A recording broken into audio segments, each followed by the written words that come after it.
నమస్తే, welcome to YoYo TV. BRS పరిస్థితి కూల్చివేతలపై ఎలా స్పందించాలో తెలియక గందరగోళంగా ఉంది.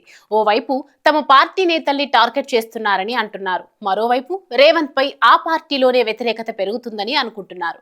కానీ ఏదీ జరగడం లేదు. రివర్స్ లో ఆయనకు అన్ని వర్గాల నుంచి మద్దతు లభిస్తోంది. ముఖ్యంగా ప్రజాస్పందన పాజిటివ్ గా ఉందని తేలడంతో కూల్చివేతల్ని వ్యతిరేకిస్తే కబ్జాదారులకు అండగా ఉన్నట్లేనన్న అభిప్రాయం ఏర్పడుతుంది. ఇప్పటికీ అదే పరిస్థితి వచ్చింది. కూల్చివేతల్ని బీఆర్ఎస్ వ్యతిరేకిస్తోందన్న ప్రచారం ప్రజల్లోకి వెళ్తోంది. నిజానికి చెరువుల్లో కబ్జాలు చేయగలిగేది రాజకీయ నేతలే. గత 10 ఏళ్లుగా బీఆర్ఎస్ నేతలు చేసింది అదేనని, వారిని కాపాడేందుకు ఆ పార్టీ రంగంలోకి దిగిందని అంటున్నారు. డబ్బు అధికారం ఉన్న నేతలే కబ్జాలు చేస్తారు, కానీ సామాన్యులు కాదు. ఈ విషయంలో వేరే అభిప్రాయాలు ఉండవు. ఇప్పుడు కూల్చివేతలు కూడా బడాబాబులవే కాబట్టి ప్రజల్లో సానుకూలత వస్తుంది. కూల్చివేతల్ని వ్యతిరేకించి రాజకీయం చేస్తే ప్రజల నుంచి వ్యతిరేకత వస్తుంది. అలాగని కాంగ్రెస్ ప్రభుత్వ చర్యలను సమర్థించలేరు. అందుకే రాజకీయంగా నష్టం జరిగినా కూల్చివేతల్ని వ్యతిరేకించాలని అనుకుంటున్నట్టుగా కనిపిస్తోంది.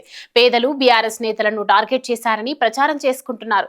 మొత్తంగా కూల్చివేతల విషయంలో బీఆర్ఎస్ ఓ స్టాండ్ తీసుకోలేకపోతుంది.